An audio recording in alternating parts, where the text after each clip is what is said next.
your attention, please. 10, 9, 8, 7, 6, 5, 4, 3, 2, 1. Welcome.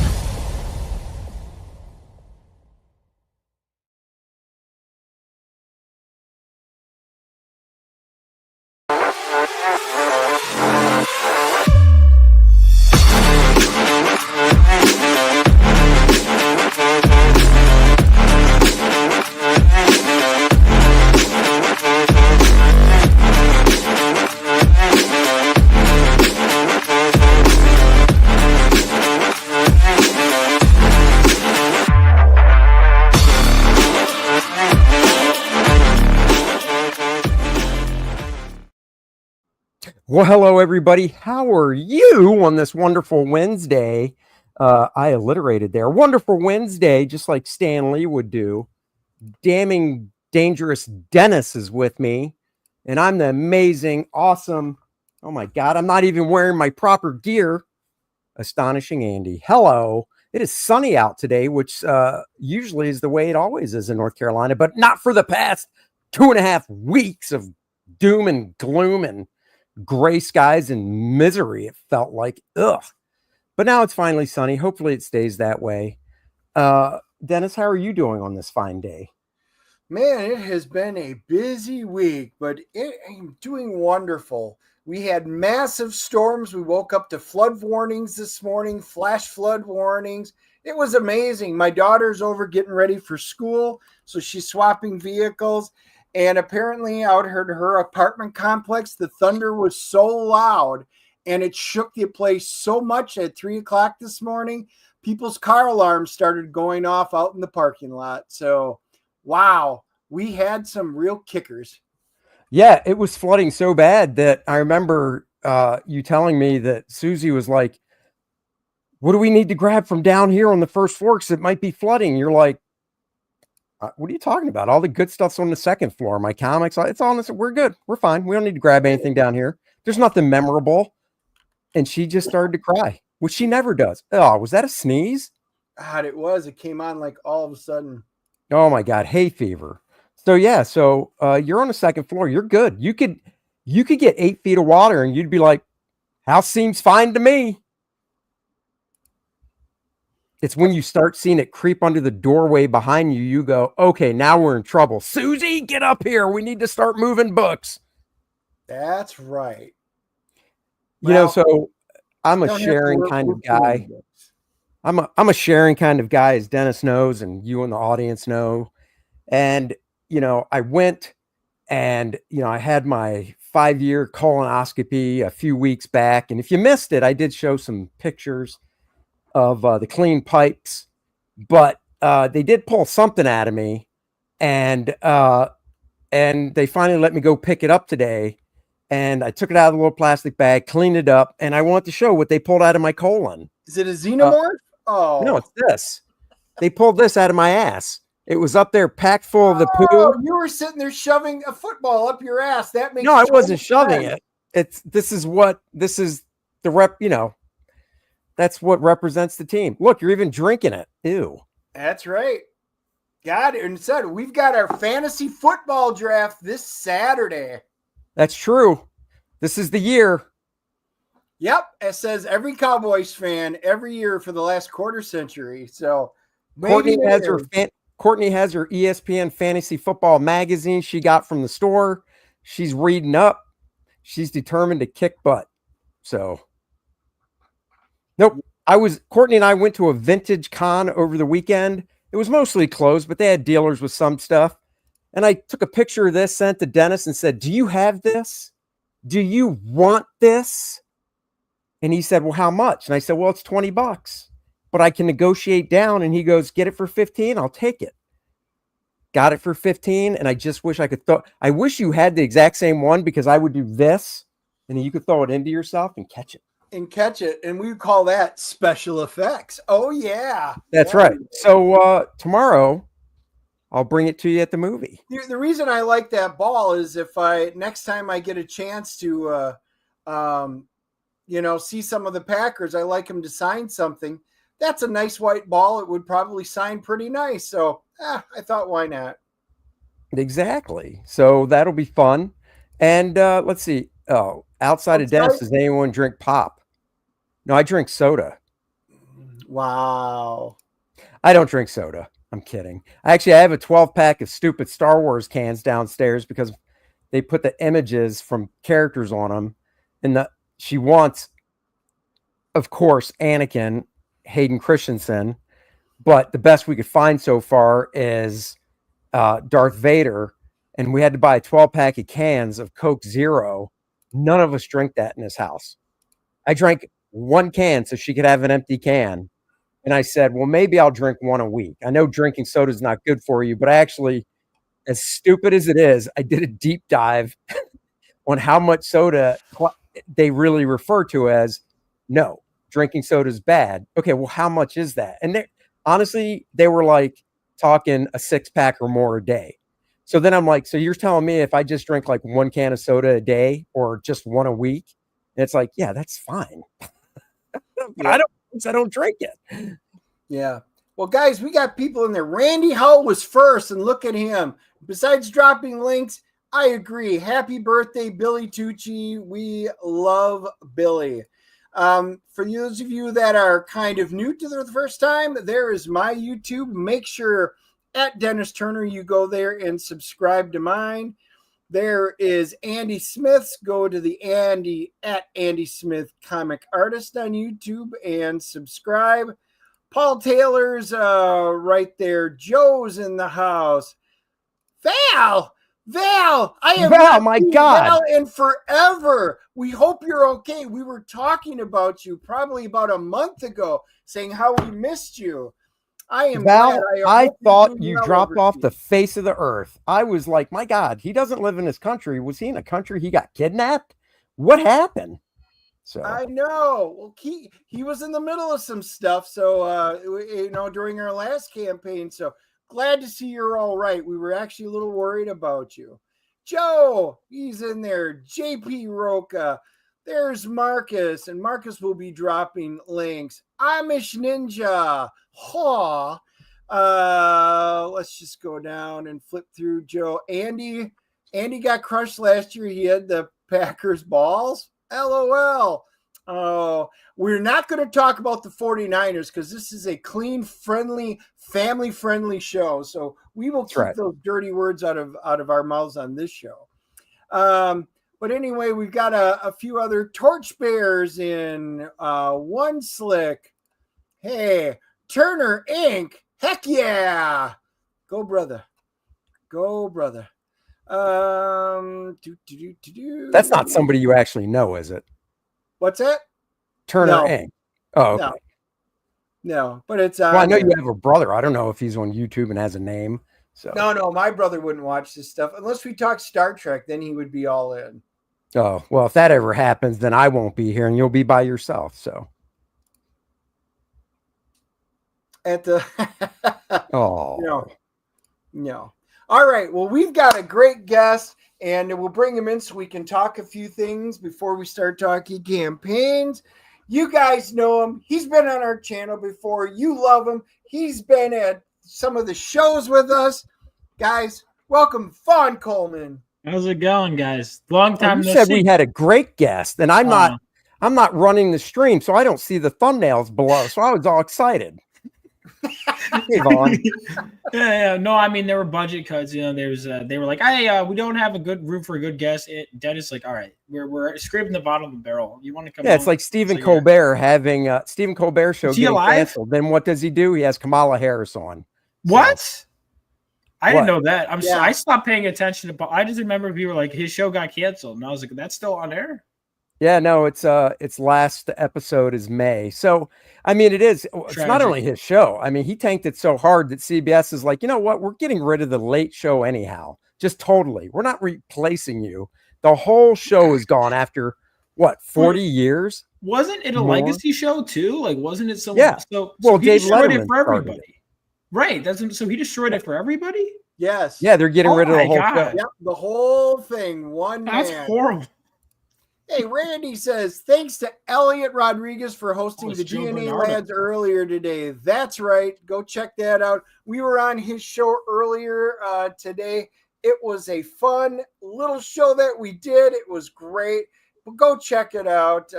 And he was live from Peru. So we were being broadcast out of Peru live. I know, and I had to explain to Dennis that Peru is in South America and we're in North America. So we're here and they're here. Wow, that's pretty good of you. So, And guys, then he asked what time it was over there, and I said, I don't know. I'm going to do a little tease of what we're going to talk about later today. Oh yeah, boy. yeah. So Vaughn, you I hear you're seeing a movie tonight, and you enlightened us. What are you seeing? First of all, I don't know who the girl who runs the Red Sonja account is. Oh, she's very good looking. But anyway, outside of is that on Instagram? What are you talking about? Yeah. Okay. Look at it. I'm like, first of all, I'm like, women read comics, you know, because it's a girl that runs the account.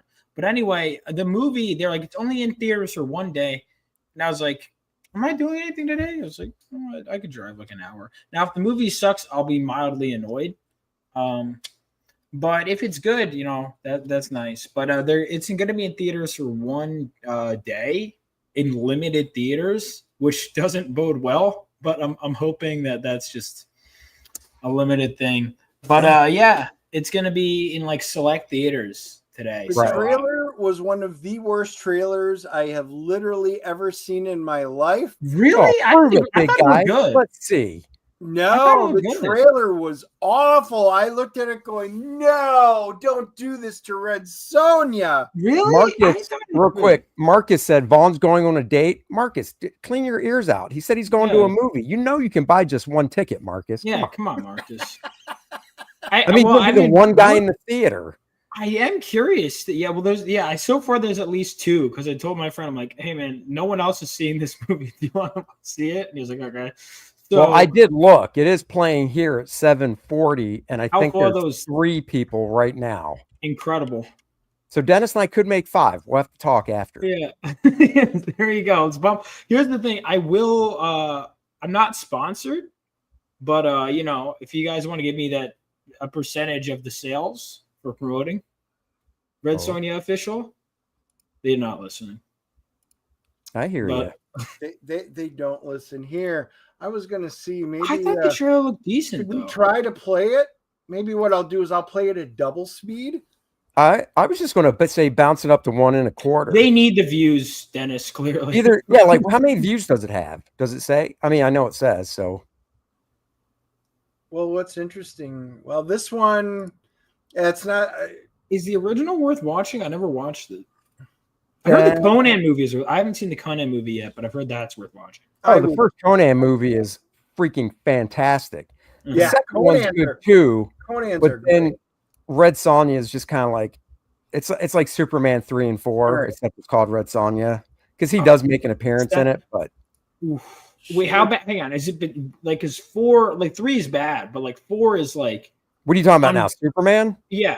Like, because I'm like, which one is it closer to in terms of quality? Because 3's well, 4 is like funny bad. Yeah, I think 3's worse than 4, and I say that because 3's not funny bad. Well, at least in 4, Superman fought, you know, that nuclear man, whatever his name was, and he had a costume and stuff, so that was cool. There was the robot lady. Just like, and for 3 seconds, there was a robot lady. Yeah. All right, guys, here it is. Click your volume. What's that? The volume's off on a YouTube video. Look next to the play button. Okay, hold on. Oh, did Lutz say that? I was reading Torch Spirit's comments. No, because I liked the actress. But, oh, man. That's unfortunate. All right, guys. Well, Joe didn't even know. So, Joe, thank you, or you're welcome, because we're showing you the trailer. Okay. Better or worse? The Red Sonja trailer, today only. If it looks great, run to your theaters tonight to see it, or forever hold your peace. Hey. Sonja, the earth is bleeding. And grant me the power to find those who did this. Why are you here? See my people again is all I dreamed of. I like this one. Very, very feisty, eh? He wants us to fight, or we both die.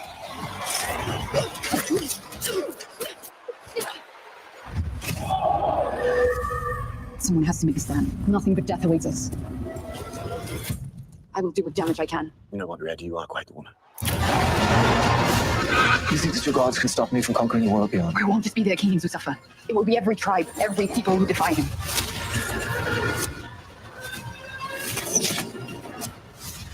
I'm here to fight! You and all of your kind are relics from the past. I from the future. It's now or never.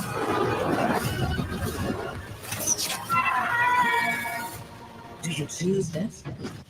Never. It has this and these. And that protects. Nothing. The crown will love it. So I don't hate it. And guys, Yeah, I we don't think sped it looks that- we bad. sped that up. So I don't, Dennis, do you hate that? I don't hate that. Oh yeah, that is I've seen it. gibbly shook. I mean, with that, my thought is we walk out of that theater and we're gonna go. Here's the review, guys. She was really hot. That's the point. That's what all I need. The end of the review. Thanks, guys, for joining us. We'll see you next week. Well, hold on. What are you? Time out. Are you expecting like Blade Runner here? Like, what are we looking for? Because I don't listen. know, but I mean, like, you haven't Yeah. seen Conan. You need to watch the original You need to Conan. Conan. Yeah, you have to be able to compare it to the original Conan the Barbarian and then the Right. Destroyer.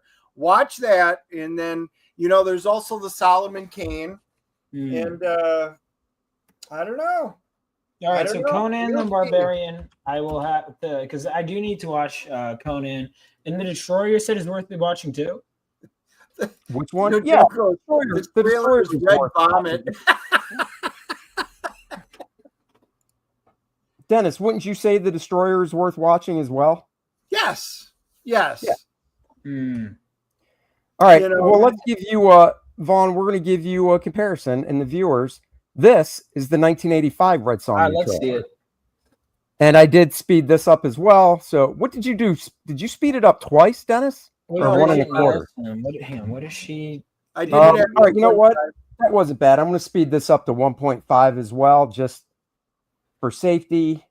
So, yes, the dialogue will sound fast, but that's okay. Wait, did I do that right? 0.5. Hold on. Playback speed. Oh, yeah. 1.5. I slowed it down. We don't want to do that. Okay. Okay. Now I'll hit play. Was forged out of fire. Her power, a gift of the gods. Her destiny, to become a glorious new hero. Red Sonja. Only one man on Earth is man enough to win. Tap that ass. Oh. Try. Isn't he doesn't he not play Conan for To some love her. reason? To join her great adventure. Arnold Schwarzenegger is Lord Calidor. Oh, he's not Conan. That's what I heard. Is that he Two doesn't play legends Conan unite for to some destroy reason? the Earth's greatest evil. God, Majesty, what you want? The world, Nigel! We must find a way in.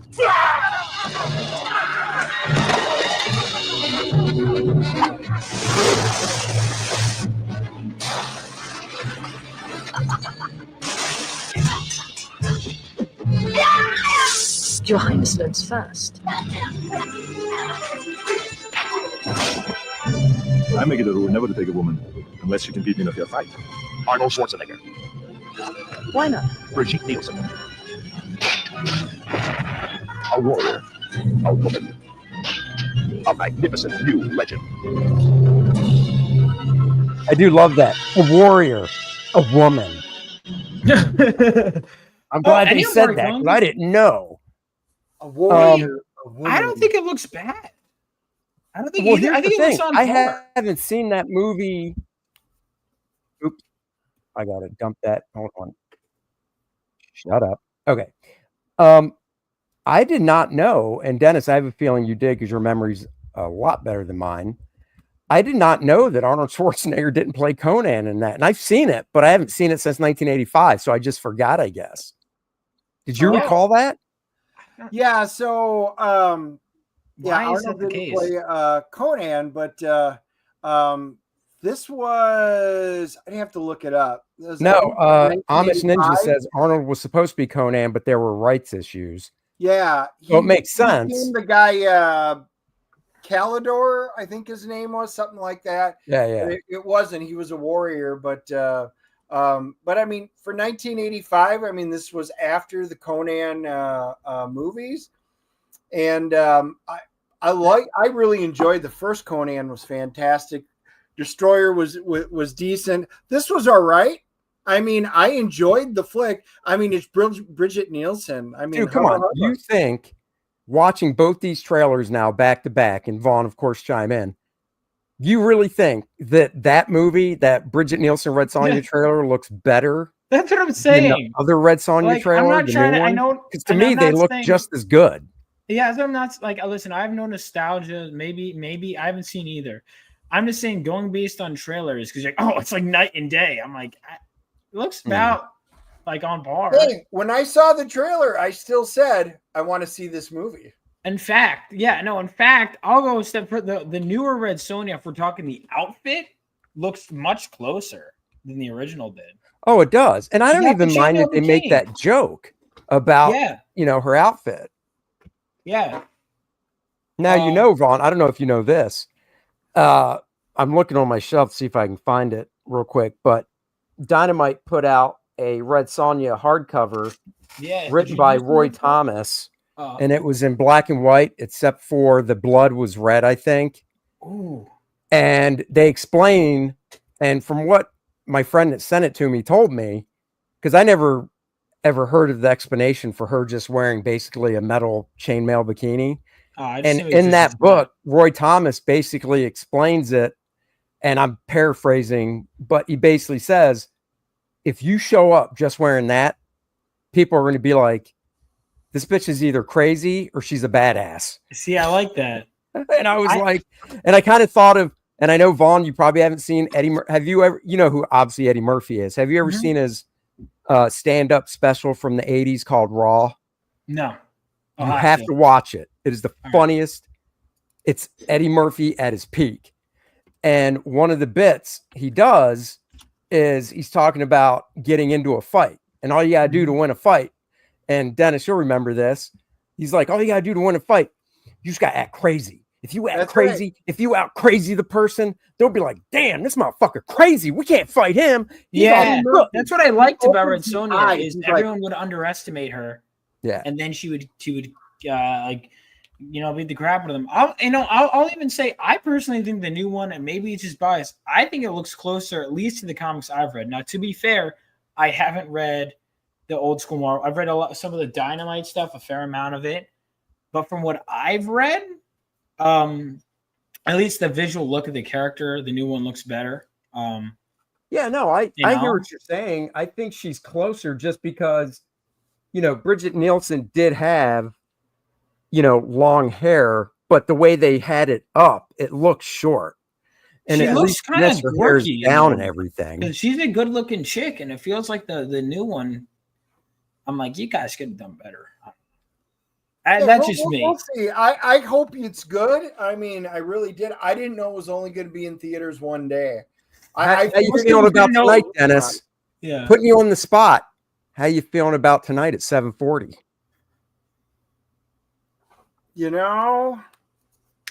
Maybe you don't have to get the ticket now. Trust me, it's not going to fill up. I don't know. You know what? Maybe I'll talk to Susie when we're done. All right, we'll talk about it after. All right. Well, that's cool. So you know what? Maybe we'll have an extra one because tomorrow we are seeing Nobody 2. I haven't seen the first. I heard it was great. Oh my god, dude! Seriously, I heard it was because I love Odenkirk. So what did you guys? Because I've been going to the theaters more lately, and then I kind of stopped.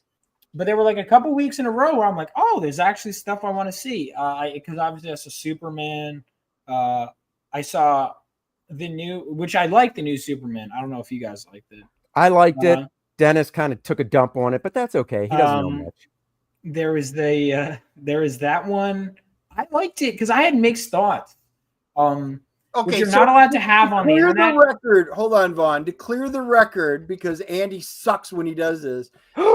I gave Superman and Fantastic Four, each on the respective day when it came out, a 7.5 for completely different reasons. So I did not hate either movie, but I didn't love either movie. I've got issues with both, but a 7.5 is still, hey, it's a good movie. It's good. I think everyone generally is giving it around 7.58. Like, I don't think anyone's saying it's the best movie ever. Right. Oh, Andy and Joe Bernardo in the chat. No. Oh, Joe Bernardo got very upset with me when I said something that was objectively true about the film. No, I gave it. I'd have to go back and watch. You gave it a 7.5. What'd I do? You gave it that one an 8.5 or a 9. I didn't go 9. I was thinking I gave it an 8 or an 8.5. Because then Joe Bernardo was arguing about this, and he goes, "This is the best superhero movie film that they've done today." I'm like, no. I have not seen the original. You're in there in years. Right there. I'm getting it. And then he called me for like an hour, and we were sitting there debating. And he cried. Joe Bernardo, I gotta say, because it's not fair because he's in the chat, he can't defend himself. But I will say, I did state an objective fact about the film that he is refuting. Right, even like. I don't want to get into it, but there's a big lore change to some of Superman's. Oh yeah, yeah, we know. That's the one huge thing that change. And Joe Bernardo is denying that the change occurred, even though the director confirmed it. Every character in the movie confirmed it. He's like, "Well, that's not actually true." If you want, no, it is true. The director even confirmed it that there is a direct change. I'm not cool with the change. I got to be honest. I'm not cool with the change. I'm denying Joe Bernardo. There, I said it. I'm just denying Joe Bernardo's existence. Well, I don't deny that he exists. I do. I do. I don't think he's real. And I've met him. They did that in small. All right. So this is another. This is the same argument people make when Batman vs Superman comes like, "Oh, Batman killed in the comics." And then I'll ask these people that are Snyder fans. I go, "Okay, like, can you like show me your comic collection?" Oh, what you haven't read? Oh, that's so shocking. It's and it's also like, okay, if they've done it in something, does that make it good? So Joe, they are good. They did it in Smallville. I love Smallville. I haven't finished that Smallville series. I like it, and I love Tom Welling when he became Superman. I got goosebumps. I thought it was great. However, Smallville is CW, so now we're saying the new Superman is based off of CW lore. I can't deal with that. No. Just chuck it now. Now that even makes it worse. I'm dropping my 7.5 to a 6.5 just because of that. If you say, but they did it in other thing, I haven't seen Smallville yet, outside of the first season. You need to. Smallville is fun. The middle seasons, the like 3, 4, 5. I heard it gets better. It's repetitive. Okay, but they do bring in. Back when Jack Reacher was a really cool Aquaman, so they do bring in some of the characters and stuff. It's a good show. I really enjoyed it, and they ended that show fantastically. Yeah. I mean, I need to watch it. I think I like the first season. The problem was, and you could just tell, and for the record, I didn't mind because it meant that they could just get rid of the villains and trash them and whatever, and I wasn't attached because, like, they would be these made-up villains because, like, all right, well, we can't get to the cool villains yet. And I actually didn't necessarily mind that. I enjoyed Smallville.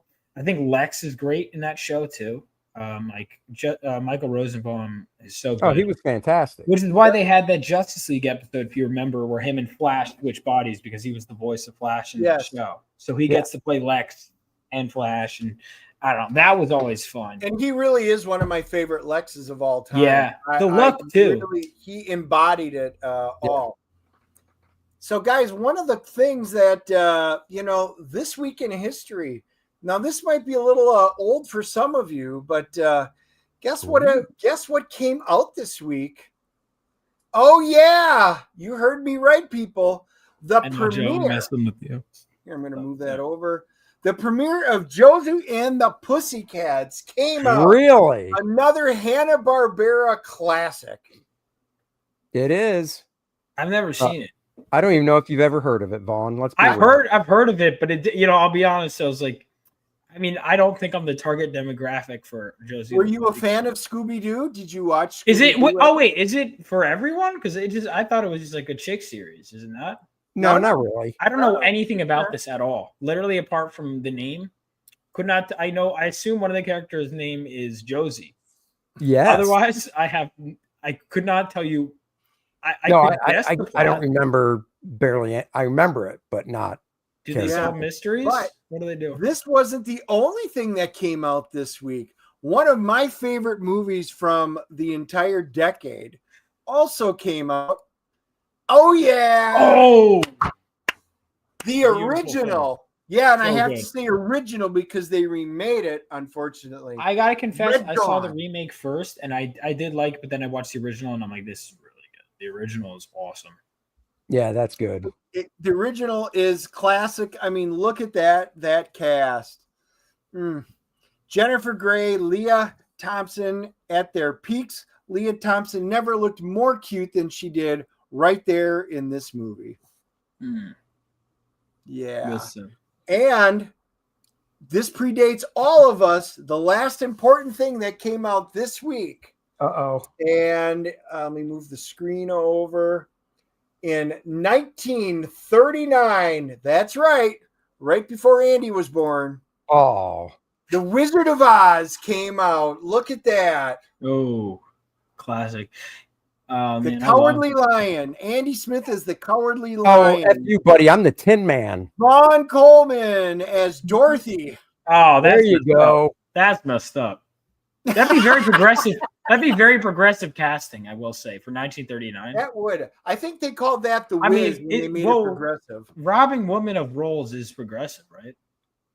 Giving it to a straight white man, that's a progressive. Yeah, I think so. I got to be honest. I've watched this movie, obviously. I've got nothing for it. I don't care about it. I don't care if I don't care about It's this. a certified hood classic. Now, I've got what I do have and I care about is the Marvel Treasury edition that John Buscema drew. John Buscema was such a fan of that movie. He drew it off from memory. Really? Yeah. That's crazy. That is crazy. I did not know he drew it off memory. That's wow. amazing. Buscema, I mean, I need to read his Conan because I remember reading because he obviously draws those kinds of characters well. Like his Wolverine is so good. I think he does like 16 issues, maybe more. Yep. So, Sheldon, when I do let my mane grow out, I will look very much like the lion. Thank you very much. You know about all the like crazy behind the scenes stuff with that movie? It was like a disaster. Like if you listen to like all the horrible stuff that like of Wizard of Oz, yeah. Like I think the witch had like green skin for like months because the makeup. Well, and I think wasn't the silver paint they originally used on the Tin Man not like toxic or some shit? Yeah, I think it was just like an overall disaster. And then you look at the movie, it's like so bright and colorful, and you just know now that I know just the pain they were going through. Well, and there's the conspiracy. I don't know. Dennis, what are your thoughts on the hanging man in the Munchkins? background? Yeah, the hanging munchkin. Yeah. Real or fake? It's real. I think because I'm like, because I never noticed that, but then they went back and made it a bird, and I'm like, well, they're like, it wasn't that, but we also made it a bird in the updated version. I'm like, well, then if it wasn't that, why would you change it? Why would you change it? I'm like, hold on. Yeah, like, guys, it wasn't a real person. Just to be, so we changed it to a bird. Yeah, it's like, well, then hold on, then release the HD footage. Let's see. Right. Yep, true. Randy's got that right. Buddy Ebsen was supposed to be the Tin Man, but the aluminum paint put him in the hospital. There you go. Okay, so I wasn't wrong. Okay. That is crazy. Andy, you want to dress up as the Tin Man? You'd like me to, you bastard. You want to do it just so I have to get naked and you can body paint me, you freak. George Bear goes, our theater every summer plays The Wizard of Oz, but they play Pink Floyd The Wall for the soundtrack. Really? That is bizarre. But probably the whole theater is like, what? Oh, there we go. That's funny. Wow. Well, there we go, guys. That is what's happening this week in entertainment. That is some classic stuff right there. That makes me want to watch Red Dawn again. It has been. Dude, I love Red Dawn so much. Because I had I actually like the newer one, but I admit it's not. First of all, I don't even know why they called them. It's not the same movie at all. No. So like, oh no, not at all. It's so I'm ridiculous. able to appreciate both versions because if I had seen the new one later, I don't think I would have been able to appreciate it at all.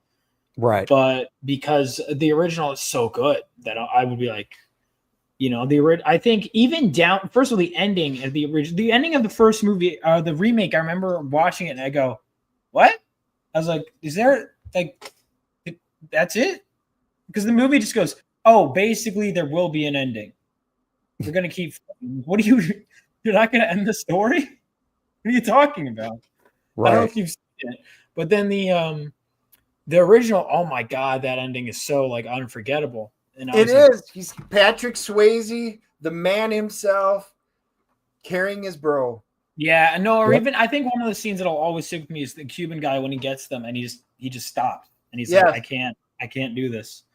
To me, or like I think he was. First of all, I don't buy for a second that the Koreans would just North Korea, they could take over U.S. territory. Are you kidding? And apparently the reason was because it was supposed to be China, but they wanted that sweet China money. Correct. Hollywood. It was supposed to they be were China. like, so, but it's not believable. Like I can believe that like Russians, Cubans, which I would assume 90% of the work was the Russians, the Cubans are just kind of there. I could buy that they could have like take a portion, at least in the 80s, I can't for a second buy that in like 2012 or whatever that movie takes place, that North Korea takes a chunk of American land. Right. Like, are you kidding? No. Right? There's Hey, no Joe, way. the ending of the remake was stupid with it. Right. That's what we're saying. That comment, though, Joe, does not make up for all your Superman comments. Just saying. Well, first of all right, because to that Superman point, people are always like, oh, the John Byrne. And I'm like, all right. And they send me this panel. And it's like basically they have slight concerns about sending Superman to Earth. And they're like comparing it to what they said in the movie, which is not even close to the same thing that they said in the movie. Yeah. Like what they said in the movie was not like, oh, we're kind of concerned for this son. They were like, I'm not going to spoil it. But. Hey, I have slight concerns with Supergirl. She's going to be major going concerns. whoring and drinking. Oh, come on. I don't have. Vaughn, did you say you had concerns too? Get out of here. All right, so I saw Supergirl. that with my mom in theaters, who knows nothing about comics. First thing she goes, because she had the same two complaints as me, and she knows nothing about this. She goes, I didn't know Supergirl was so trashy. That's gross. And I'm like, she's not supposed to be. My mom's like, is that really what girls are supposed to look up to? I'm like, no, actually, it's not. And then, okay, let's say there is an arc. So trashy. Yeah, my mom was like, ew. Which, first of all, she looked at Vaughn and goes, "You will never bring home a girl like that." Yeah, that girl's effing trash. Yeah, I mean, I don't think she said that. She didn't have to. She knows I would. Yeah, not to her. I mean, all I'm gonna say. Yeah, if I'm on vacation, that's a different story. Girls like that are fun, but we're not coming home. That's funny. That's too funny. Well. Let's dive into I gotta share my screen. Let's dive into Vaughn's campaign. Thank you. Yeah, I will also be, if you guys like, because I know everyone, I try to do every customer left behind. I switch the order of it. There will be a Fund My Comic campaign as well. I'm debating.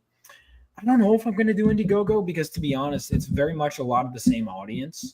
And last time I did Indiegogo, as soon as the day I launched my Indiegogo, people were backing still on FMC more than on Indiegogo, even when I was promoting the Indiegogo. So you're saying FMC and Indiegogo, you think are similar audiences? I think basically, at least for me, I can't speak to anyone else. When we did it once with the first campaign, the Reckoning, Core Draft, the Reckoning, and we made some money, but I think we did on Kickstarter like $4,000, $4,500.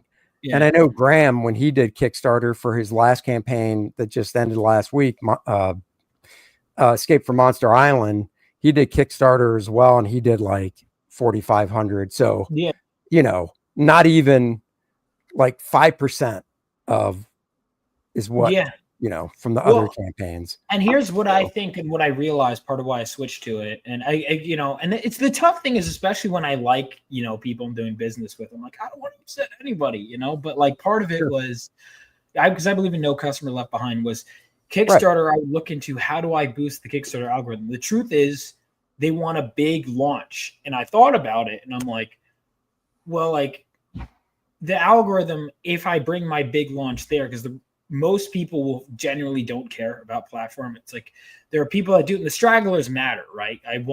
If you're like, even if it's 10% of my audience is like, I will only back on FMC, that's more than enough incentive for me to launch on there. But I found, oh, thank you so much, Randy. I found that when I went to Kickstarter, it was like people who didn't know Phenomenova friendly. If you look at my catch-up tiers, you look at that, people are more likely to see it. Like for the first couple of days of the campaign, you just go to comics and I was right there. And that's a lot of foot traffic. So that to me was my main incentive is it's both an advertisement for my series and it's also, raising money. And I realized that was kind of business-wise made the most sense to me because if most people don't care, let's just go in the big platform. And then, hey, I got a second net for the rest of you guys. No, like I said, no customer left behind. The 48-hour cover, obviously, I'm not going to have on the Fund My Comics. So if you want everything, this is the place to go. But regardless, there were still 5 other covers to choose from. But obviously, we want to get the Kickstarter funded first. We're right at the tail end. Then we got a 12K stretch goal, a 20K stretch goal. So, and we got like 18 days left. But this issue, I'm finally showing off the title team of the book. It only took me 3 issues to actually introduce the title characters. But, Well, that's the thing. Give us a rundown here. Let me play the trailer. Yeah. We call ourselves Phenomenova. Yesterday, the Stormbearers, a deadly group of mercenaries, took control of a nuclear reactor. Before we arrived on the scene, Galvanite, a superpowered teenage boy, attempted to stop them. He failed. His story ended there that day. Ours began shortly after. Today, I sift through the memories of that day. I will put the pieces together. And we will bring those responsible to justice. Yeah. So that voice actress was actually, she did cosplay and stuff. She's a friend of mine. She's cool. this dark-skinned Italian girl, and I based Estrella off of her, like look-wise, not necessarily personality or anything. And she was an actress, so I was like, "You want to voice the character?" And she was like, "Sure." And she tried out a few accents. And the British one is the one that. Hey, Dennis Turner lent a quote. Look at that, his first full quote. Yeah. Wow, Andy, you saw that. I'm so happy Andy's learned how to read.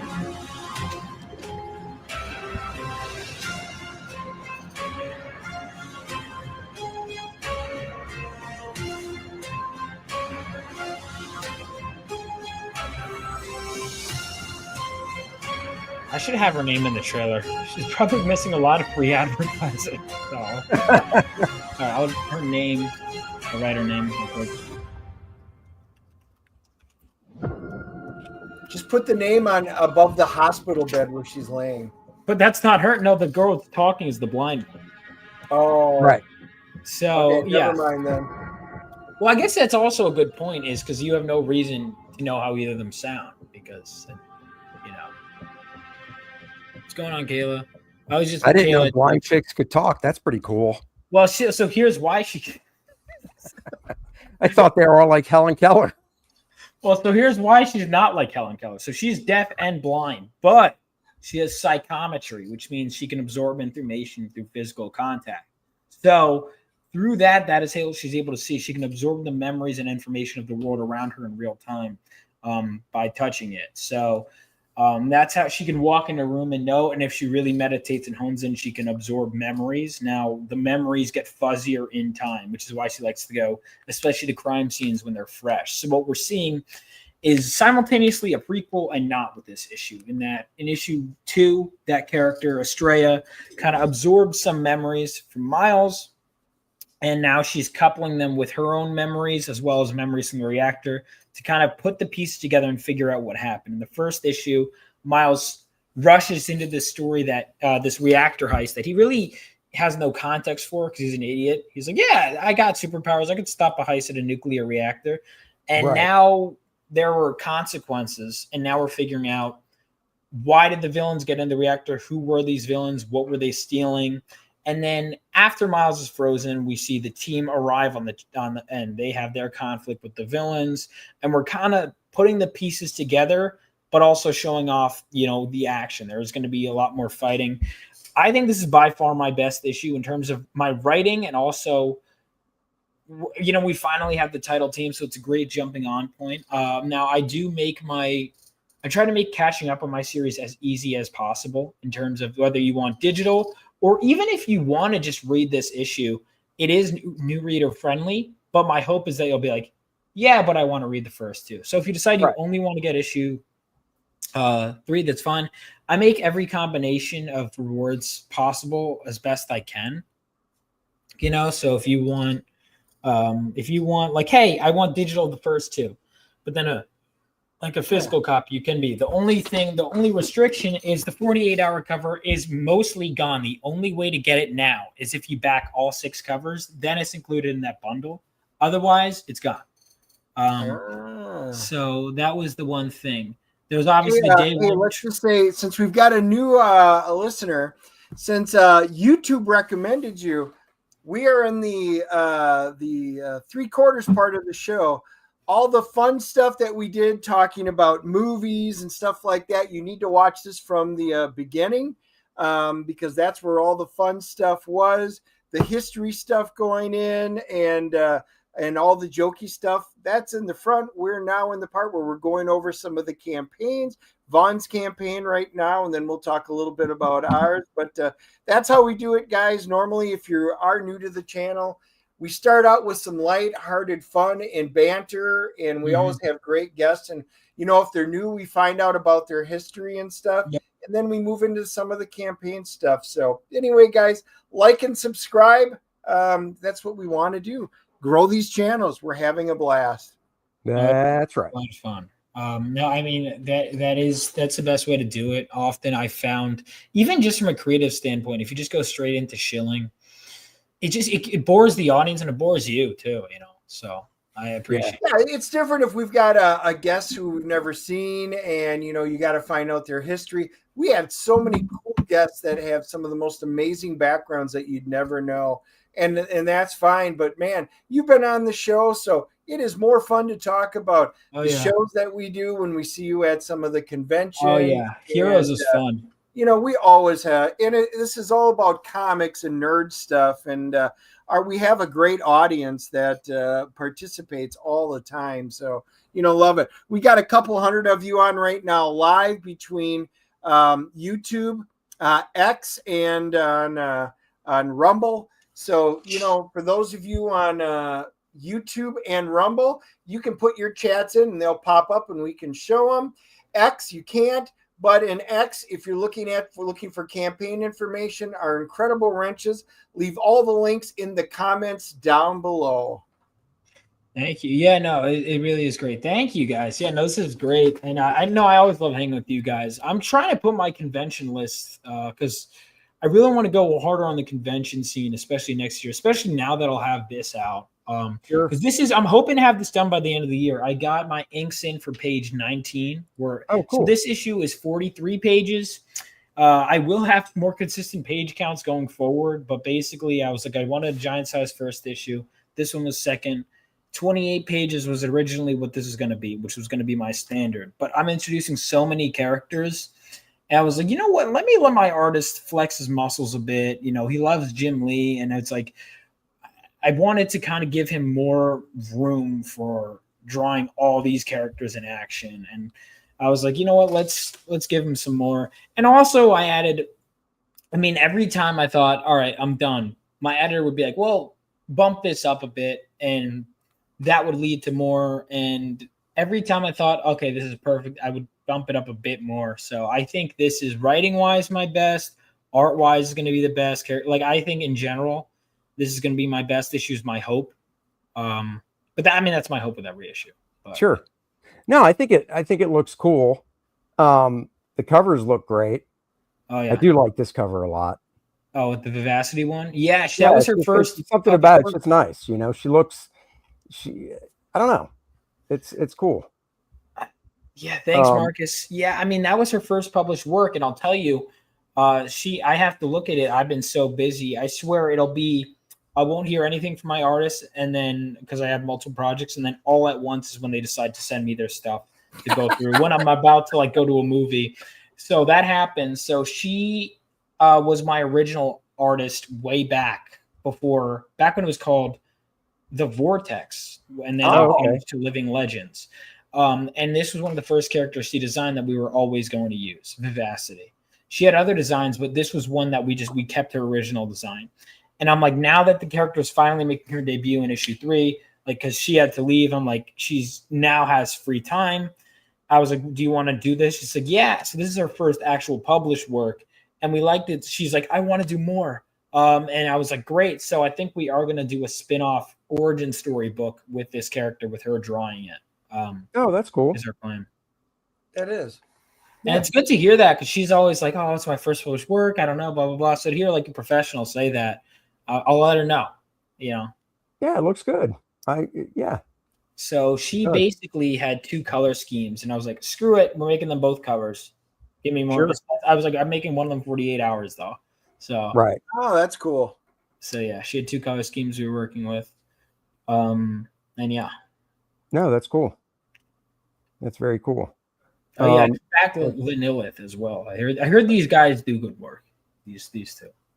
Yep. So then we've got you got a Narwhal cover I saw. Yeah. So that's cool. Bobby's. You guys know Bobby. I have the original art. The original art for Bobby's cover, Zach's cover, and Narwhal Pear's cover. All 3 of those are on the campaign. So if you want to get that any original cover art, you can. I literally just moments before this stream got this. So I got this artwork today, and Pearberg's artwork is available if you want to get it on the campaign. But yeah, he killed it. I sent him the script, and I basically didn't really give him instructions of who I want to draw, because I think he's a brilliant storyteller.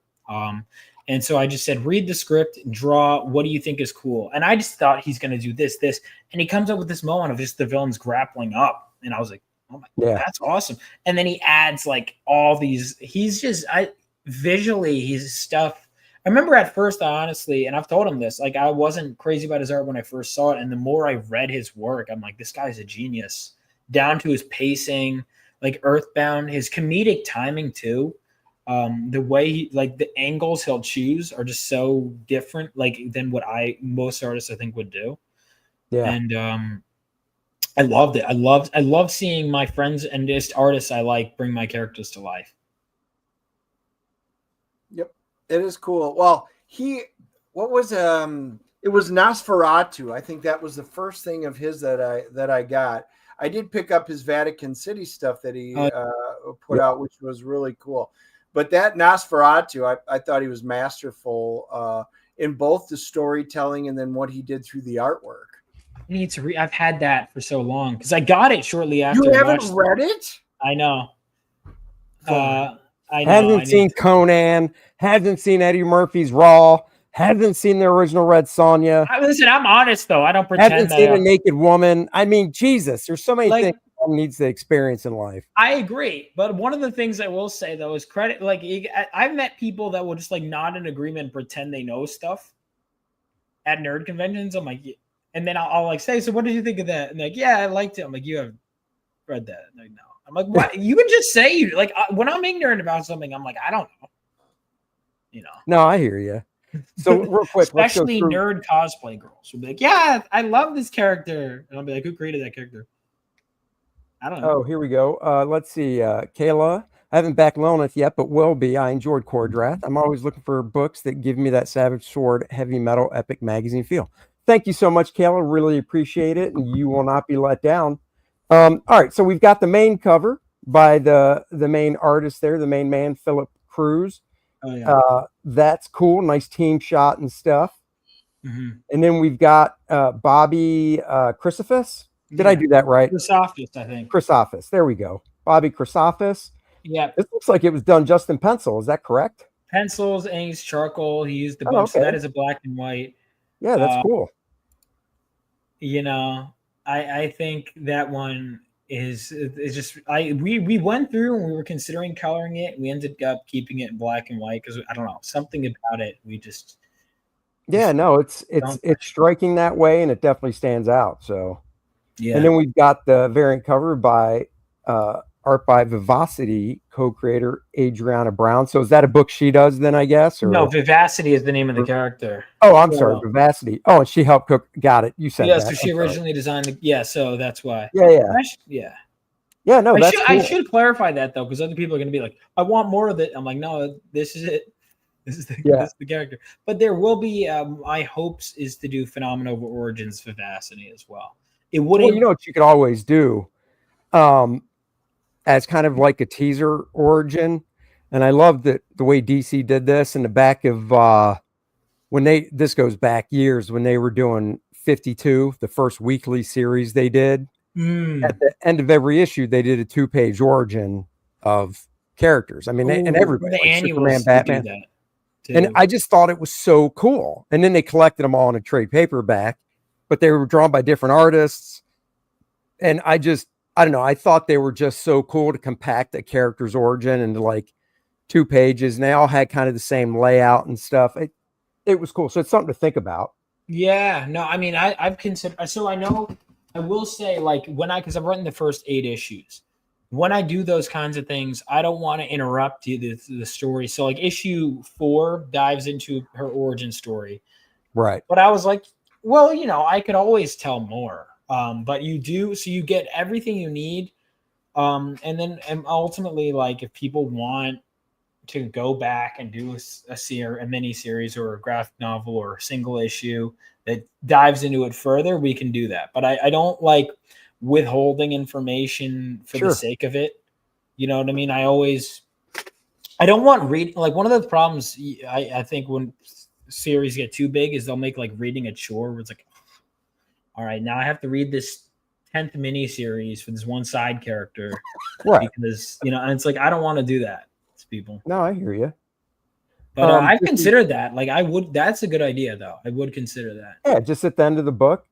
And you could have so instead of having your main artist draw it, you could have, you know, a guest artist do the 2 pages or whatever. That could be good.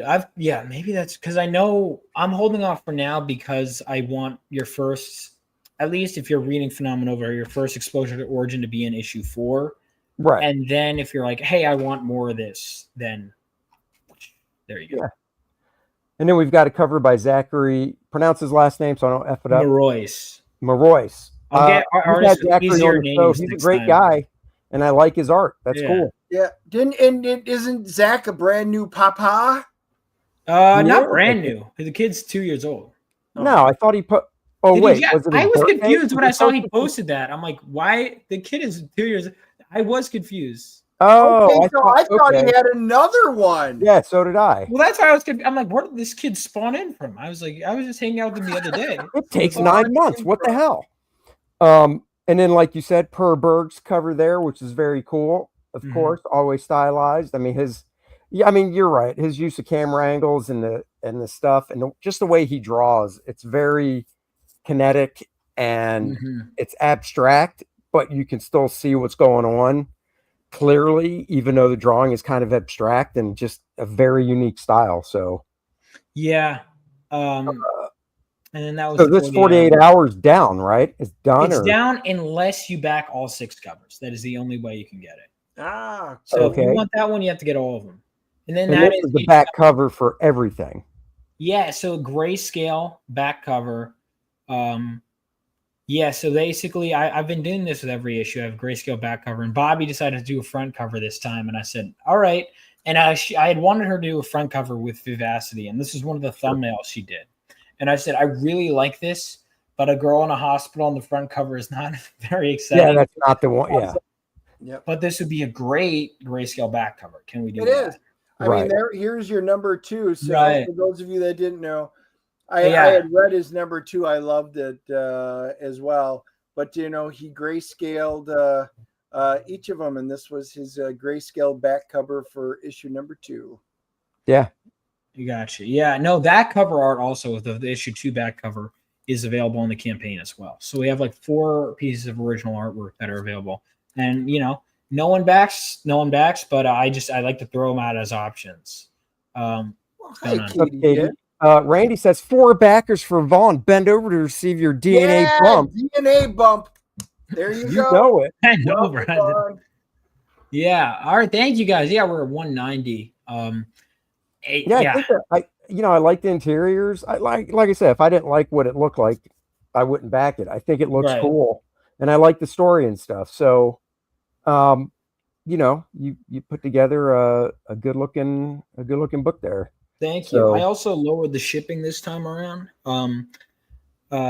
So if you want, but there are mini prints. I have add-ons. So if you want, there's 2 mini prints to choose from. If you scroll down. Okay. Guys, Vaughn's only $307, it looks like, away from his goal. So boom. That's got to be a bare minimum, people. So $307. I know we can do it.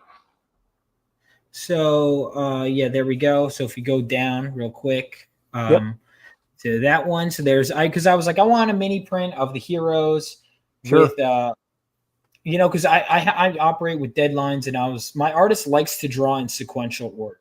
And the way this issue starts is it starts with the villains first, and then we get to the heroes without getting into too much detail. That was one of the annoying things. I have so much cool art. And I'm like, that's a spoiler. That's a spoiler.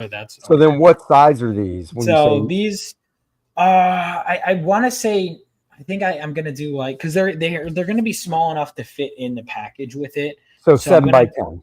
Probably something in that range is probably what I'm going to do. I should have done that exactly, but it's something in that range. Same with that one. Yep. So that was just the double page spread from the book, and someone asked when I revealed it, "Can you make that a mini print?" I was like, "Yeah, I mean, I already paid for it. Why not? It's a mini print." So I have, if you like the heroes, if you like the villains, we got those for you. And then are these like add-ons here, so you can still get rainy cover? So I decided to throw that on there because I'm like, you know what? People, when they were backing issue 1, didn't know who Darkcloud was. Now, despite him literally only appearing in 2 pages in the first issue, he was everyone's favorite character. Well, now he has more than 2 pages. So I'm like, okay, well, I have a couple of these left over. They're higher priced because that's the thing. With my variant covers, they're all limited. And because just you want to put in more than you need at the printer just in case. And whatever's left over. Now, I did way too much because it was my first campaign. I overestimated how many I'd need. But so I had a fair amount left over of Reenies, and I'm like, you know what? Now people actually know this character. If you want this cover, add it before. I think we have 21 of them left, and then they're gone. Cool. Okay. Very cool. Cool. And then we got some stretch goals here. Trading card. Va-va-voom. Oh, yeah. The 12K stretch goal trading card with that. So I have the fan art contest, which goes until October 3rd.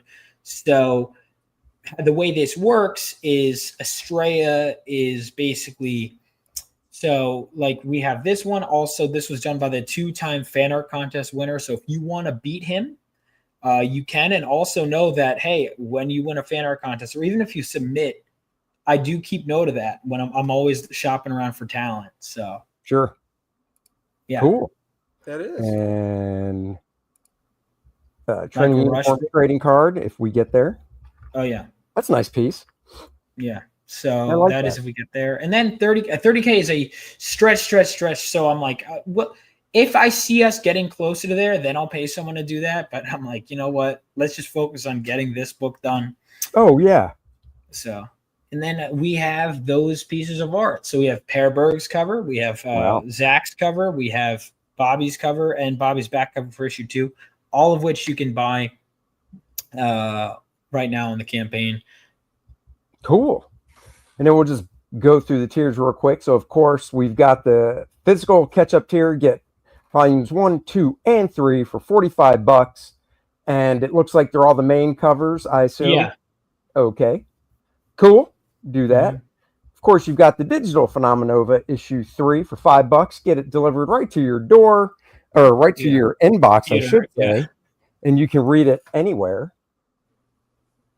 And then we have the digital catch up. Like, so the digital is just $5 an issue. I Yep. also will say, if you have Global Comics, I'm on the front page of that right now. So you could just go ahead and read issues 1 and 2 on there with Global Comics if you're not sure and you have that. So though that's an option too.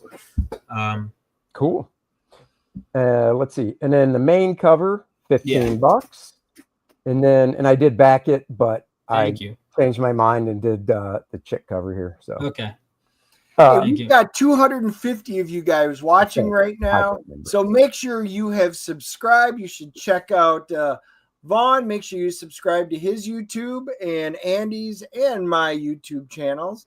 And besides that, guys, make sure we get Vaughn. Let's get him over that last $179. We're almost there. We could do it on this show.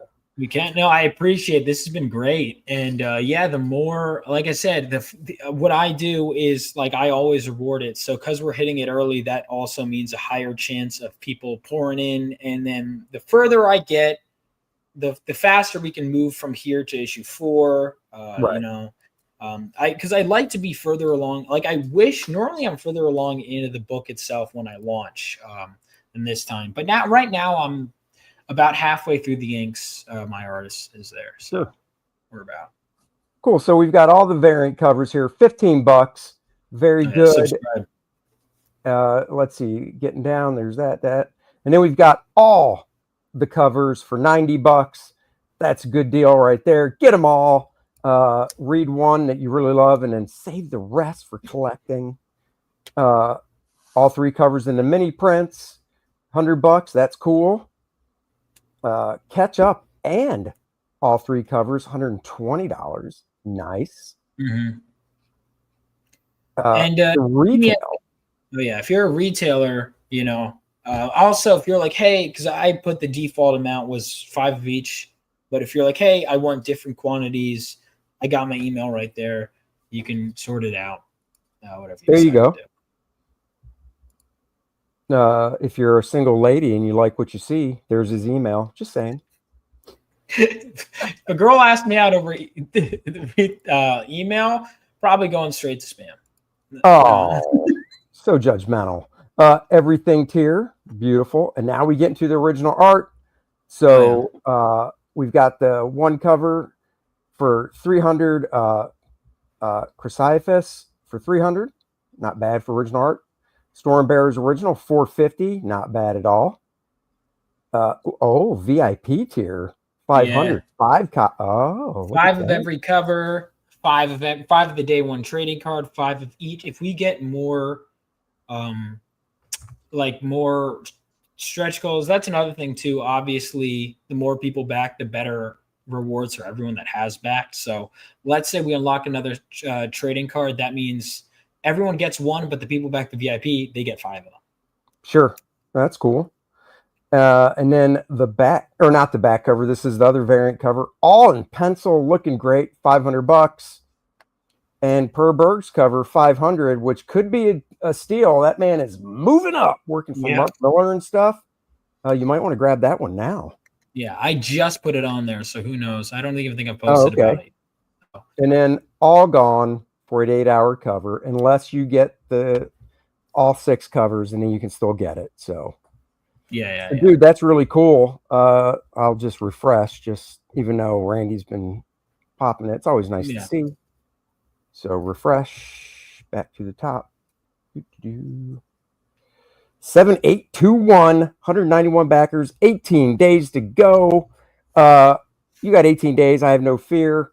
Now Kickstarter does have that thing where I know Indiegogo calls it in demand. I can't remember what Kickstarter calls it. Are you doing that? Late pledges. Yeah. Yep, that's it. It'll be available to a certain point. Like I said, once the book is funded, I'll leave it open, and then I'm on my next thing and my next. There will be late pledges available. I'm not sure if it counts as the goal on Kickstarter. Honestly, I don't know how it works, or if it maybe if it's late. Yeah, I don't know. I would think. I don't know, but my guess is, I would assume that you have to hit your goal and then it can. So, like, for instance, if day 19 you're not at your goal, it's done, and nobody gets charged, and it didn't work. I think, yeah, because it's all or nothing. So it does say it has to reach its goal on September 1st, so you can go into that late backer, whatever they call it thing. Well, we have no worries about that. You were just so close to hitting that, and you got 18 days to go, so it definitely will. Yeah, I'm not that worried about it. I think you'll do it. So no problem. So there you go. Go check out Vaughn's Phenomenova issue 3. You can catch up and everything. And the link is being posted. It's in the description below. All that fun stuff. And then, of course, we need to talk about Lilith, Infernal Conflict, a dark fantasy epic from the great minds of Dennis Turner and Andy Smith. One of us is great minds. It's the guy on top. Just saying. And then, there's Dennis. So, oh, you son of a bitch. It's the guy on top. You bastard. That's the last time I give you control. See, yep. you give the guy a little bit of control, and what does he do? He starts messing with stuff. We'll play the trailer.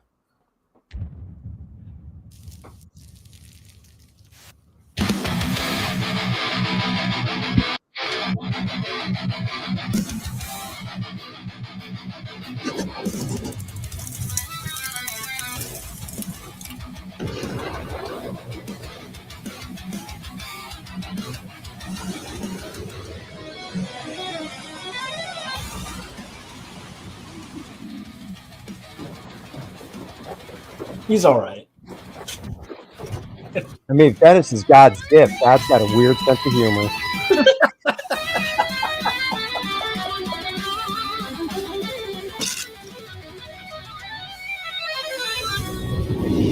How far is...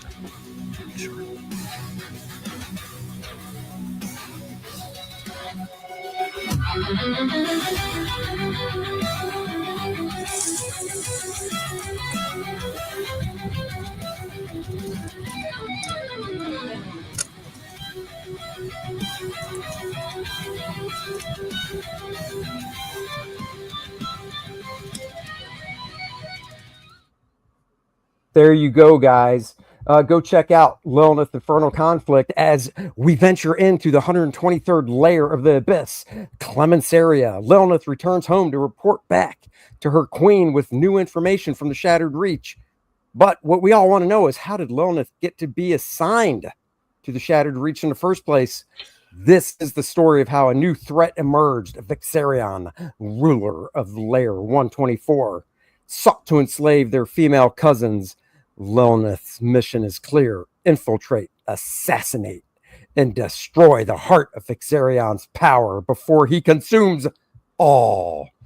Guys, this book is full of action and excitement and great dark fantasy lore. You can get Lilith's big, beautiful box. Oh, Randy Howell for $5. Thank you. Really enjoyed the bros last night. I would love to see a Lilith version of Neil Adams' classic cover for $237 from 1971. I'll have to look it up. I'm sure I've seen it, but I got to Google it. Maybe Dennis, you can Google it, and we can see it real quick after we pitch this, because I don't looking it up. Don't recall off the top of my head. But yes, the featured tier, the big bad booty daddy. You get it all, guys. You get the 3 Lilith covers, my cover, the homage cover I did, John Malin's cover, the black and white edition of the book, the all-new First Man 28-page comic, the collector's box, of course, a Lilith 2-inch minifigure, and exclusive to the box only is the black and white version of John's cover with no logos or anything, and the Circia bookmark. Those 2 things are in the box only. They're not add-ons. You want them, get the box. Here's larger shots of the covers. There's my main cover. She's kicking some butt, or is she? You don't know who's winning this fight. That's how I like to do covers. So you look at it and you wonder, who's going to win this one? You've got the homage cover where I'm homaging Frank Frazetta's Vampirella #1 from 1969. such a great year. It Two of the is. guys on this panel were born in that year, and they are awesome. And Vaughn is not one of them. No, No. Vaughn was. Tipped you Well, off. Vaughn, were you lucky? Wait, were you born in this century or the previous century? The previous. I was born 1999. Oh, look at that! You just made the cutoff. Just made the cut. Oh, you weren't a Y2K glitch. No, No. I was not.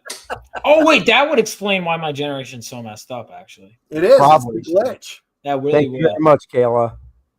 So there's I'm John's gonna use that cover. against my friends now because I was like a little bit older for my friend, not much, but like enough to be 99. So I'd always talk down on my friends that were born in 2000. Like, oh, Sure. you know, I could use that. I'm going to use that now as ammunition. Oh, you guys are You glitch should. babies. All right, There we've we got preview pages. They're kind of hard to see. So, bam, there's page 1. Picks up right where Core Draft the Awakening leaves off. Ooh, nice. And then we get to a big 2-page spread battle on pages 2 and 3. Tartan Ninja's the colorist, kicking ass and taking names on this Oh, he's stuff. great. Yeah, he did a he's doing great job. work. Hey, put that back up once, Andy. Got a question for everybody in the chat. 1 yes, 2 no, or thumbs up or thumbs down. How would you guys think that would look as a wall poster? Thumbs up if you think it would be an awesome one. Thumbs down if, probably not.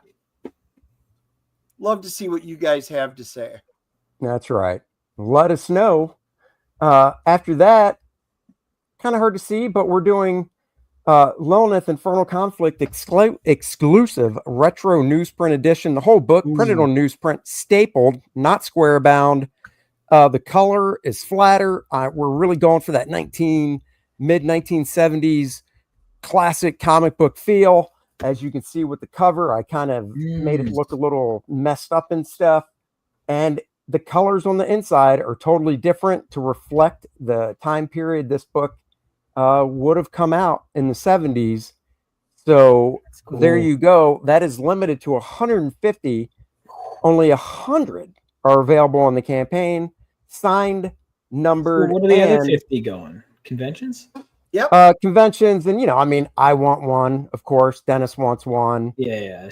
But yeah, conventions and stuff, website. We didn't want to put all 150 up and then be like, well, let's print 200 and we'll keep the extra 50 if we're doing literally signed and numbered with a certificate. What is that? Could you print it as a double, one side color, one side black and white ink art? I don't know. We could look into it.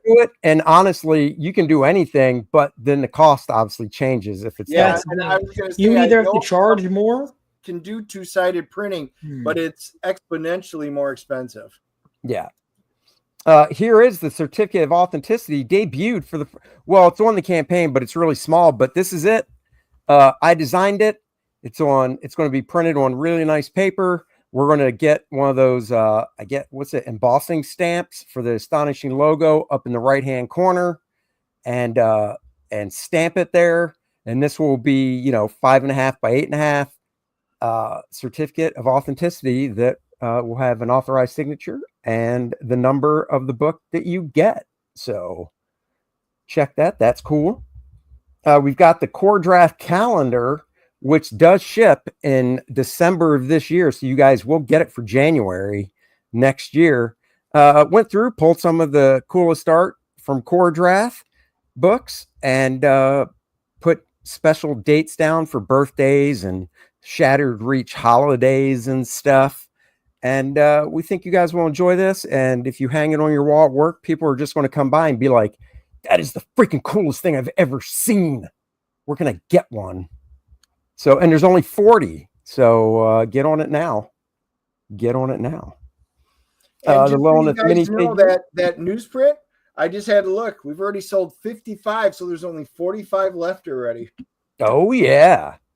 We got the Lilith minifigure. She's back. She pairs perfectly with the Core Draft minifigure. Like I said, the 2-inch figure comes in the box.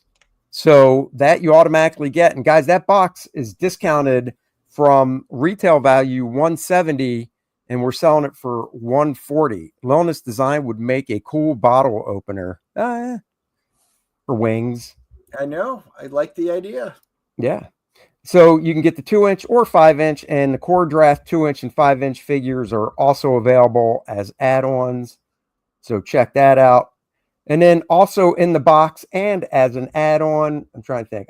This is already pretty big, so I didn't do an overlay of it. I did do a new First Man story, explosive 90s action. I love those explosive image books from the 90s, big brawls and fights. I love the art style. And I kind of riffed on one of my favorite artists of the time and had fun writing the dialogue and stuff. This is all me in the writing part. It's 8 pages of the story, and then 8 pages of the pencils, and then 8 pages of the inks. So you can see every step of it. It'll be a 28-page book. That is also available as an add-on. So grab that. And then we're going to start popping stretch goals here in the next week or so. And go check it out and back it. And for those of you that have already backed it, thank you very much. As we always like to say, you guys are the producers of this book, kind of like the producers of a movie. Without your funds and backing, none of us would be able to do this and get these books in your hands. So thank you guys very much. You're making our dreams come true. Oh, that feels like a Laverne and Shirley ending. You shut your mouth. Make our dreams come true. Did you find that Batman cover that Randy referenced? I did. Well, let's see it.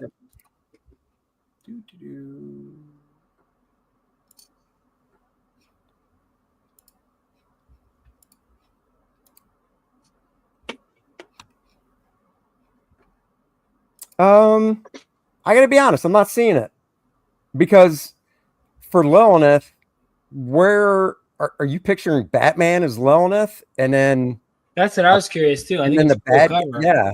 But Randy, you need to explain your work, Randy. You're going back to school. Explain your work. Explain your work.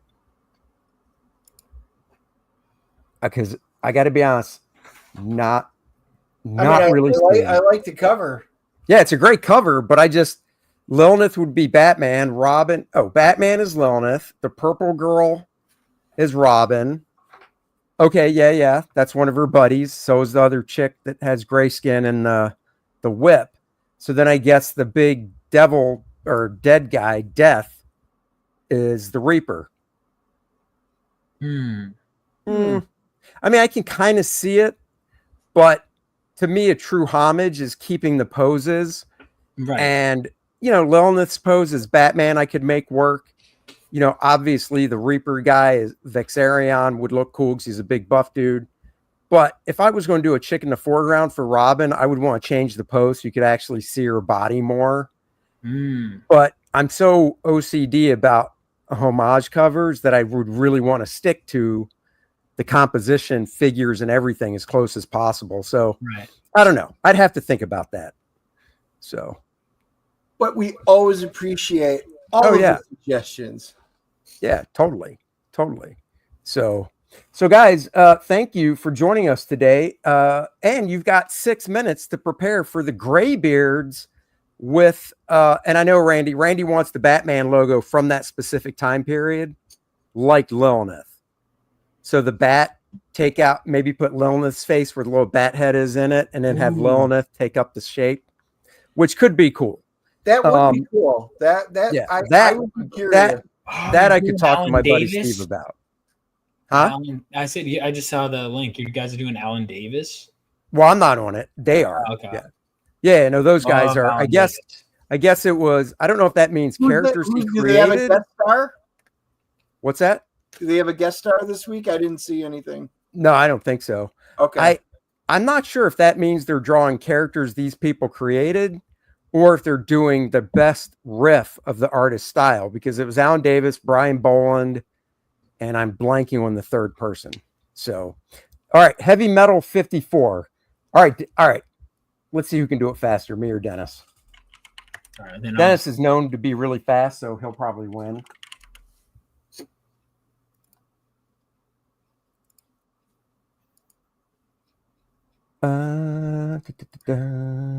Yeah, wait, is it homage or I thought it was homage? It's homage. Homage, that's what I thought. There's 54. Ooh. Yeah, I mean that could possibly work. Lilith on some type of flying dragon type creature from the abyss, and I mean that background is pretty much abyssy type stuff. So yeah, I mean that could possibly work. So these are all ideas that I'll be honest, we will keep in mind, because obviously the campaign is in the early stages and we have other things we're talking about up our sleeves. So guys, thank you very much. Dennis and I need to figure out if we're actually going to go see Red Sonja tonight. But if not, tomorrow we are seeing Nobody 2. Dave Gibbons was the third one. I might have to leave soon, actually, if the traffic's going to be bad. But I'm going to go see it. It is an hour away. I mean, we're wrapping it right now. No. I was just saying, I think, yeah. Yeah. I'll let you know if it's worth seeing. I guess y'all have seen it by that point. Get your merch there. So yeah, we're seeing Nobody 2 for sure tomorrow. So stay tuned for the review of that on Thursday night or Friday morning. We will be putting up t-shirts soon up on the merch store. Yep, I still got to do that. And there you go, guys. Thank you for joining, and we will be back next week. So until then, thanks for joining us, Vaughn. Have fun at the movie tonight. Have some swagger and pick up a chick while you're there. Yeah, let the Red Sonja premiere with all three other people. Yeah, let me know what you think of it. And so you're not going then. Message we don't know.